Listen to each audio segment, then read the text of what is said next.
મારા પતિ વિદેશમાં નોકરી કરતા હતા, એટલે મને એકલામાં રૂમમાં ના ગમતું.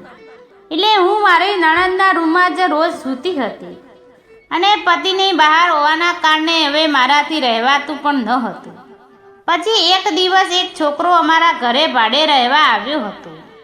છોકરો યુવાન અને સુંદર પણ હતો. અને પછી એકવાર રાતે મેં જોયું તો મારી નણંદ તેના રૂમમાં હતી અને રૂમની લાઇટ ચાલુ હતી અને તેના રૂમમાંથી કાંઈક અજીબ અવાજ પણ આવી રહ્યો હતો.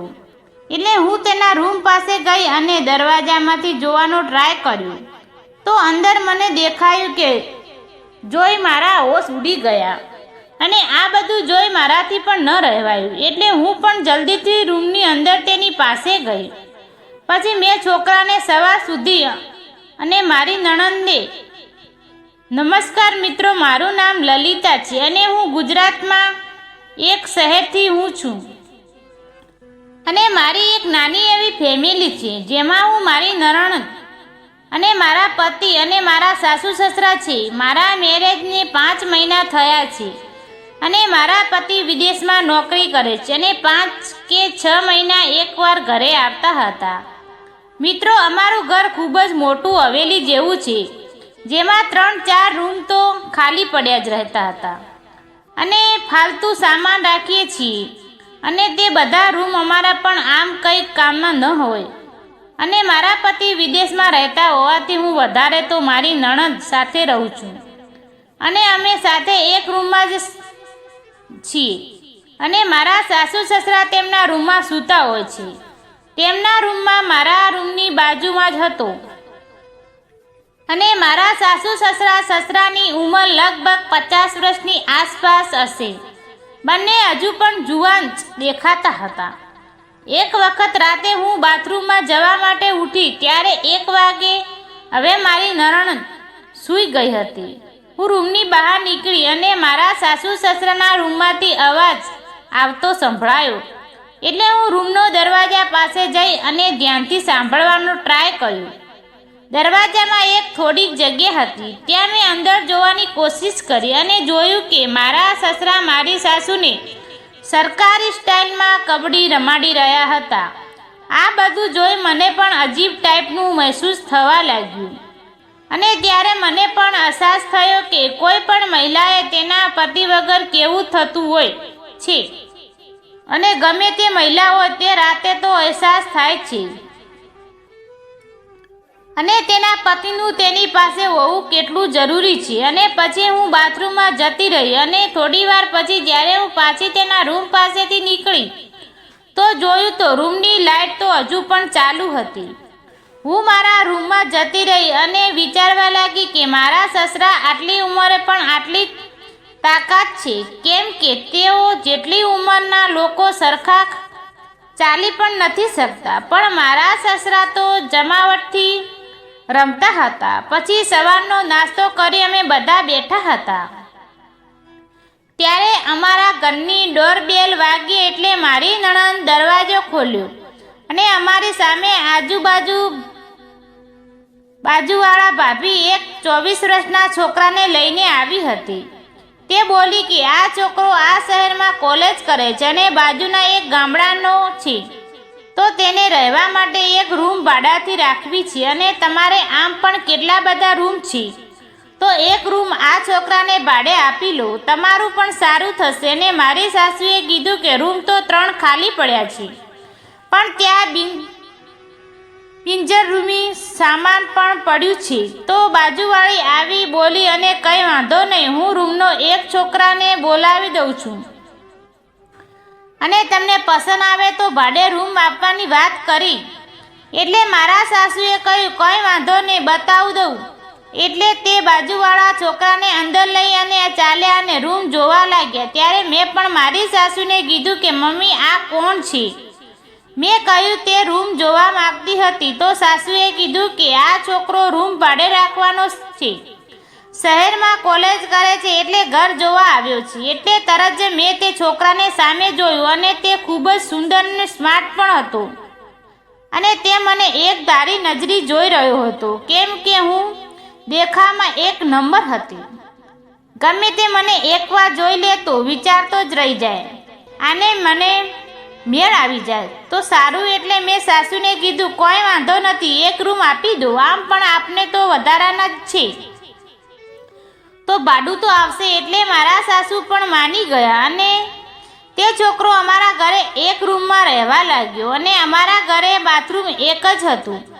એટલે તે છોકરો અમારા ઘરના બધા સભ્યો તેના ઉપયોગ કરતા હતા. એક દિવસ તે અમારા રસોડામાં આવ્યો અને મારા સાસુને કહેવા લાગ્યો, આંટી, મારે ત્યાં ગેસ પૂરો થઈ ગયો છે, હું તમારા રસોડામાં રોટલી બનાવી શકું? તો મારા સાસુએ કીધું કે ના બેટા, તારે બનાવવાની કોઈ જરૂર નથી, આજનો દિવસ અમારા ઘરે તારું જમવાનું બનાવી નાખ્યું છે અને લલિતા તારે આ રૂમના જમવાનું પહોંચાડી દેશે. એટલે તે છોકરો બોલ્યો કે ઠીક છે આંટી, જેવી તમારી ઈચ્છા. પછી તે રૂમમાં ચાલ્યો ગયો અને પછી મારા સાસુએ મને કીધું કે લલિતા, આજે પેલા છોકરા માટે જમવાનું બનાવી દેજે અને તેના રૂમમાં આપતી આવજે. એટલે મેં કીધું ઠીક છે મમ્મીજી પૂછી. પછી મેં જલ્દી રોટલી બનાવી અને તેના માટે ડીશ તૈયાર કરી અને તેને આપવા માટે ગઈ અને તેઓ રૂમનો દરવાજો ખખડાવ્યો. એટલે તે બોલ્યો કે આવો ભાભી. પછી મેં કહ્યું, તમારી માટે જમવાનું લઈ આવી છું. એટલે તેણે કીધું કે કંઈ વાંધો નહીં, ત્યાં ટેબલ ઉપર રાખી દો. અને પછી મેં ટેબલ ઉપર ડીશ રાખી. એટલે તે બોલ્યો, ભાભી થોડી વાર બેસી જાઓ. મેં કીધું, ના, મારે હજુ ઘરના કામ બહુ કરવાના છે, બાકી છે. તે બોલ્યો કે બધું તો ચાલ્યા કરે, 2 મિનિટ બેસો. એટલે હું પણ 2 મિનિટ તેની પાસે બેસીને ટીવીમાં કંઈક ઇંગ્લિશ મૂવી જોઈ રહ્યો હતો અને અચાનક તેઓ એવો સીન આવ્યો કે જેની નજર ફેરવી લીધી. તો તે બોલ્યો કે ખબર ના, આમ મૂવીવાળા પણ કેવા સીન બનાવે છે. પછી મેં કોઈ ના બોલી અને કીધું કે ઠીક છે, તો હવે હું જાઉં છું. એટલે તે બોલ્યો, અરે ભાભી, આખી મૂવી જોઈ જાઓ. મેં કીધું કે ના, અને હું ત્યાંથી આવતી રહી. રાતે સૂતા હું તે છોકરા વિશે વિચારતી હતી, કેટલો સ્માર્ટ અને સુંદર છે. હું બપોરે જમવાનું આપવા ગઈ અને તેમ નક્કી કરી દીધું હતું કે આજે નહીં તો કાલે એકના એક દિવસ તે આને કબડ્ડી રમાડી જ પડશે. અને પછી નીંદર નહોતી આવતી. એટલે હું થોડી વાર રૂમની બહાર ગઈ. ત્યાં મને મારા સાસુ સસરાના રૂમમાંથી કંઈક અવાજ આવ્યો લાગ્યો. એટલે હું તેમના રૂમ પાસે ગઈ તો રોજની જેમ મારા સાસુ સસરા રમતા હતા.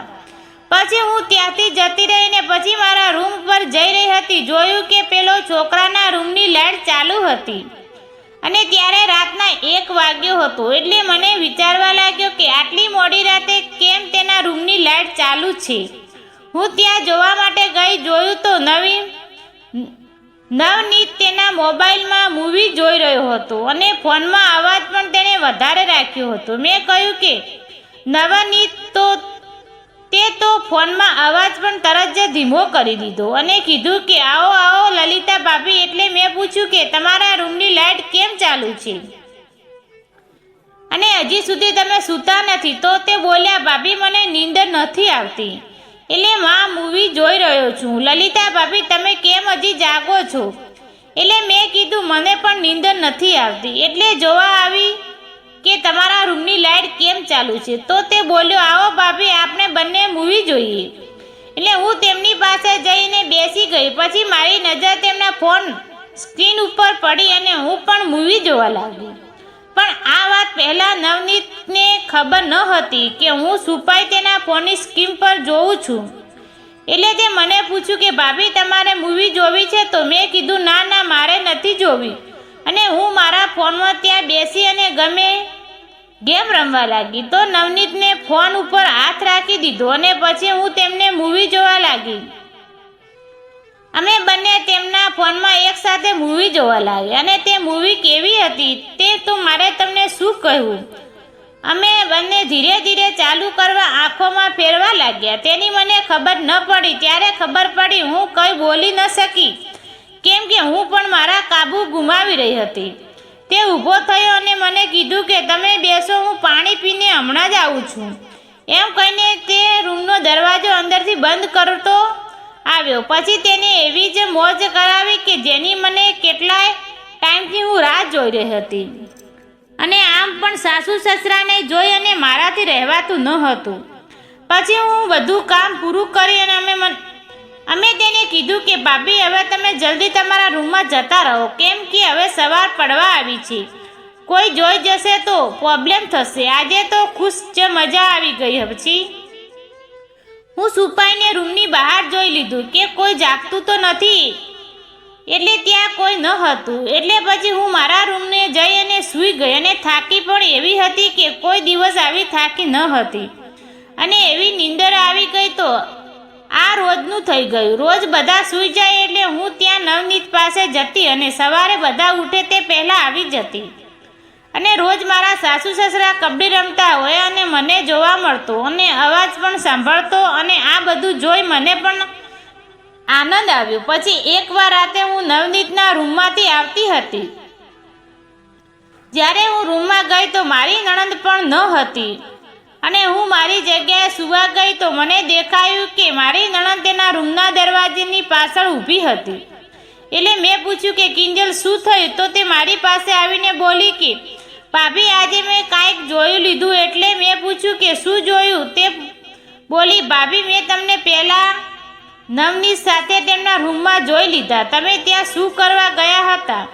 એટલે મેં કીધું કે કોઈ નહીં, બસ તેમના રૂમની લાઇટ ચાલુ હતી તો તે જોવા ગઈ હતી કે લાઇટ કેમ ચાલુ છે. તો તે બોલી કે ભાભી ખોટું ના બોલો, મેં બધું જોયું છે અને મને બધી ખબર છે. એટલે પછી હું પણ ચૂપ થઈ ગઈ અને હું શરમાઈ નીચે ગઈ અને કીધું કે જો કિંજલ તમે જો ખબર જ હશે તો તારા ભાઈને કેટલા ટાઈમથી આવ્યા નથી અને વિદેશમાં રહે છે. આટલે ટાઈમમાંથી હું પણ એકલી જ છું. ખબર છે કિંજલ, આ વાત આપણા બંને વચ્ચે રહેતી જોઈએ, કોઈને પણ ખબર ના પડવે દેતી. તો તે બોલી ભાભી પણ ખોટું છે, ભાભીની વાતની ખબર પડશે તો તમને છૂટાછેડા આપી દેશે. એટલે મેં કીધું કે જો હું કોઈને ન કહ્યું અને તું પણ કોઈને ના કહેતી તો તેને ખબર નહીં પડે. તે બોલી કે તમારે જે કરવું હોય તે કરો, પણ મને કોઈ ફેર પડતો નથી. અમે બંને સૂઈ ગયા. પછી એક દિવસ રાતે હું બાથરૂમમાં જવા ઉઠી. આમ પણ હું ત્યારે 5 દિવસ માટે નિરાશ હતી અને મારી નણંદ રૂમમાં ન હતી. બાથરૂમમાં જોયું તો ત્યાં પણ ન હતી. એટલે મને વિચારવા લાગ્યો કે ક્યાંક નવનીત પાસે તો નથી ગઈ ને. એટલે હું નવનીતના રૂમમાં જોઈ ગઈ. તે જેવું મેં વિચાર્યું તેવું જ બન્યું. ત્યાં જ રહી હતી અને સરકારી કબડ્ડી ચાલુ હતી અને આ જોઈ હું તો ચોંકી ગઈ અને તરત જ મારા રૂમમાં આવતી રહી. સૂતી હોવું એવું નાટક કરવા લાગી ને જ્યારે કિંજલ રૂમમાં આવી એટલે મેં પૂછ્યું કે ક્યાં ગઈ હતી? તે બોલી ભાભી હું તો વોશરૂમમાં ગઈ હતી. એટલે મેં કીધું મેં તો તને નવનીત સાથે રમતા જોઈ હતી. તે કહેવા લાગી કે ભાભી તમે પણ તેમની પાસે જાઓ છો અને હું કેમ ન જાઉં? ભાભી આ વાત આપણા બંને પાસે જ રહેતી જોઈએ, નહીં તો હું ભાઈને કહી દઈશ. તમે મમ્મી પપ્પાને ન કહેતા. એટલે મેં કીધું ઠીક છે. પછી લગાતાર અમે બંને નણંદ ભાભી નવનીત પાસે જતી અને રોજ જલસા કરતા હતા. નવનીતને તો બંને હાથમાં લાડવા હતા અને નવનીત પહેલાં જ શરૂઆતમાં જ રજાના દિવસે તેમના ઘરે જ હતો. હવે ક્યાંક નથી જતો, અહીંયા જ રહેતો હતો અને અમારી બંનેની કબડ્ડી રમડવા કરતો હતો. મારે પણ મારી નણંદના અને મારા વારા ગોઠવ્યા પડ્યા. મિત્રો 12 વાગ્યા સુધી મારી નણંદનો વારો હતો ને 2 વાગ્યા સુધી, સવારે 5 વાગ્યા સુધી મારો વારો હતો. ધન્યવાદ.